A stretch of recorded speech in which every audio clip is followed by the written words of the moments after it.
today. I thank the member for Isaac. Question is that the bill be now read a second time. I call the member for Lindsay. Thank you, Deputy Speaker. I rise today to discuss the bill before the House, the Succession to the Crown Bill 2015. Now, this bill, Deputy Speaker, dates back to 1772, a piece of legislation dating 17 years prior to when the First Fleet arrived in Botany Bay. Needless to say, it is in need of an update. Viewing this legislation through a 2015 mindset, it would be easy to remark that this is rather a quirky and archaic piece of British legislation. However, Deputy Speaker, the serious side of this legislation is it does highlight how far we have come.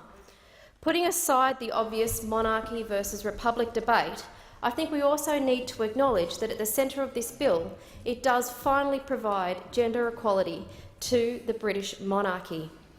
Further, the acknowledgement that a boy child is equal to a girl child and that gender should not be a discriminating factor.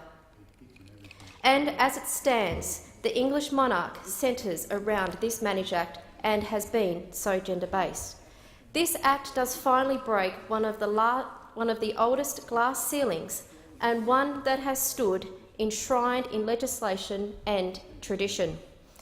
It is time to also reflect on how these laws came to be and the journey in which they have taken. Through the Tudor dynasty, the legacy of Henry VIII, Bloody Mary and, of course, Elizabeth I, and ultimately the reformation of the English Church. It is apt to remember the sacrifice and the martyring of so many Protestants and Catholics alike. And today, a piece of legislation in 2015, an almost quirky piece of legislation, will pass through this House, go on to the Senate, and then will then seek royal assent without a single drop of blood being spilt. In reality, it is an act from another era, when King George II learnt two of his brothers had married commoners. In a time of empire, such marriages were seen as eroding the wealth of the crown. To protect the dynasty, the Act required descendants to have their marriages approved. Those descendants are now many. Some don't know their marriages might actually technically be null and void. Others would prefer not to bother getting royal permission. This new Act will mean only the six closest to the throne continue to need permission in this system. Anyone outside the six will automatically have their marriages validated. We get offended today how the selection of heirs discriminates against women and how they are not allowed to even marry Catholics. In fact, it's quite laughable.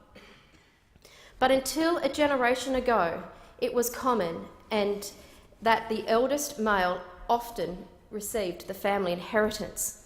While the ALP knows all too well that those arguments have raged between Protestants and Catholics, indeed Bartholomew Santamaria for many years closely aligned religion and politics, seeing a split and the initial formation of the DLP.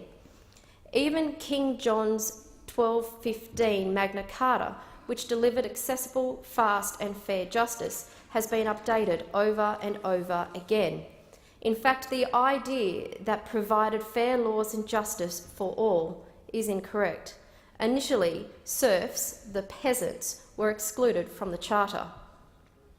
However, with your indulgence, Deputy Speaker, I'd like to highlight some other examples of the more obscure pieces of legislation that has been presented before a Westminster system of government. For instance, it is against the law to die in the English Parliament. Only a couple of years ago, it was voted the stupidest law in Britain. Under the Metropolitan Police Act 1839, you can't fire your cannon unless it is placed within 300 yards of a dwelling. Nor can you walk along the pavement with a plank of wood. Then there was the 1279 law banning the wearing of a suit of armour. Personally, Deputy Speaker, I think you look rather fetching in a suit of armour. Flattery will get you everywhere, mate. Maybe all the gentlemen in the House could be wearing a suit of armour today. And apparently it is perfectly legal to shoot a Scotsman with a bow and arrow, provided you don't do it on a Sunday. So being at St Patrick's Day, I'm not sure that we'd want to be seeing many Scotsmen being shot with a bow and arrow. Unless it is St Patrick's Day. Now, it would be irresponsible for me to not acknowledge the last time we saw a republic in Britain, and as such provide at least one example of His Highness by grace and God and Republic, the first Lord Protector of England, Scotland and Ireland, if you want a long job title like that, the one and only Oliver Cromwell, who in 1644 decreed that eating mince pies on Christmas Day was to be banned.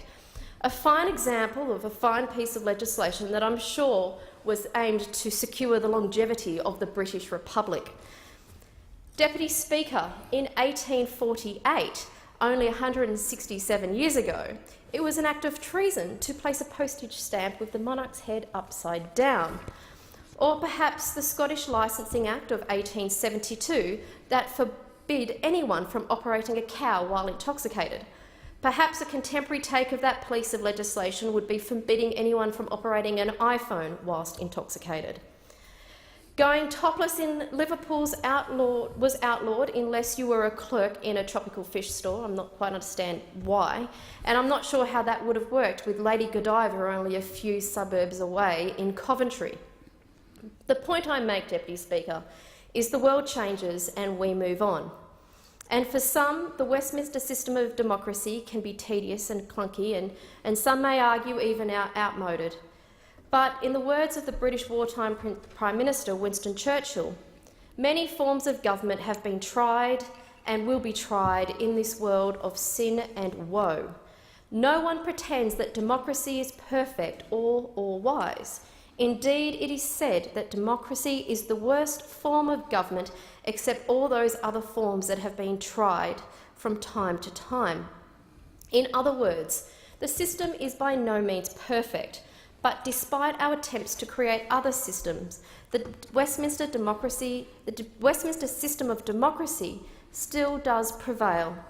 And one of its enduring features to all of us here in Australia is the stability it provides our country.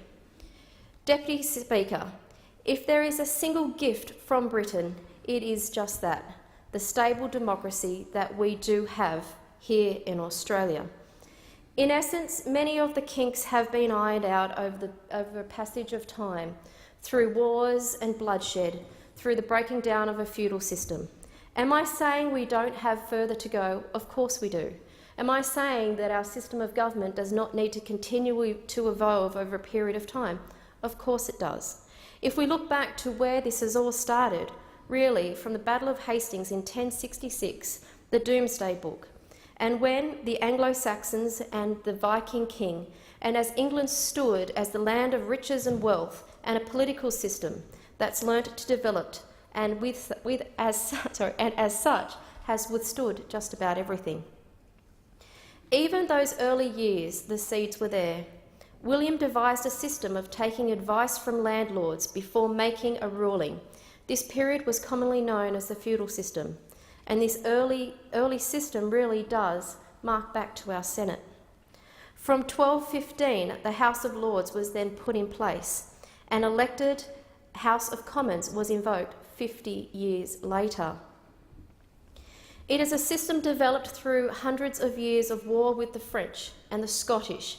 There's a War of the Roses, which then led to the founding of the House of Tudor, after King Richard III was killed in combat. However, it survived the war and the kingdoms where Scotland, Wales, Ireland and England were at each other's throats, and then coming together in 1801. It is a system that is based on enlightenment of documents. As I mentioned earlier, the 1086 Domesday Book. It is based on the power of separation of rights and has agreed to the 1215 Magna Carta.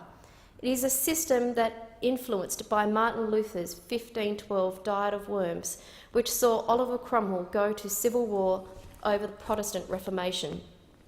It would lead to the important Bill of Rights in 1689, which gave Protestants liberty and decreed cruel and unusual punishment to be illegal. And it's a system that flourishes around the world.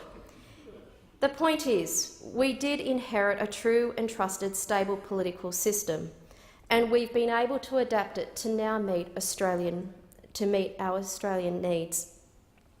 Of course, there is more work to be done. There is more work for us to further evolve. We don't have a Bill of Rights. The reality is we possibly don't need one. We know who we are, and no matter which side of the political fence you sit on, we all agree with the basics. The basics of democracy: freedom of speech, freedom of religion, access to health, and the right to a good education. We are lucky to have that, and as I sit in the middle seat and watch the Middle East descend into more senseless bloodshed, I can only wonder when the agreement is to finally be reached, that when we move forward, a Westminster-style system, a tried and true method that might just work, that might just save more needless bloodshed. Deputy Speaker, I commend the bill to the House. I thank the member for Lindsay. The question is the bill be now read a second time and I call the member for Moreton. Thank you, Deputy Speaker.